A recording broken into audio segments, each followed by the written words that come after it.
Dupi para rasul nu wajib dikanyahokeun kalawan gemlenganana 314.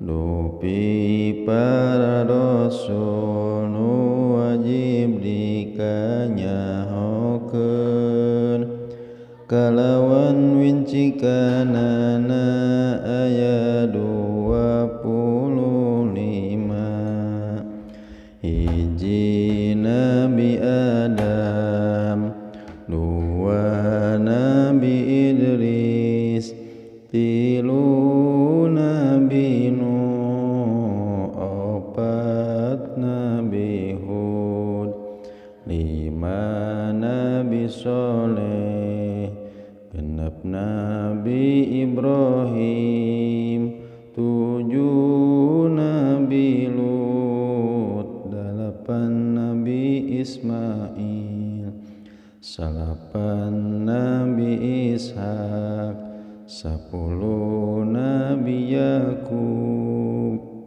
11 Nabi Yusuf, 12 Nabi Ayub, 13 Nabi Su'aib, 14 Nabi Musa, 15 Nabi Harun, 16 Nabi Dzulkifli, 17 Nabi Daud, 18 Sulaiman, 18 Nabi Ilyas, 20 Nabi Ilyasa, salikur Nabi Yunus, 22 Zakaria, 23 Nabi Yahya, 24 Nabi Isa,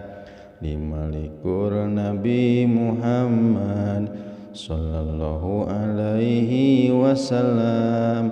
Panutupan para nabi, Gustina sadaya nabi.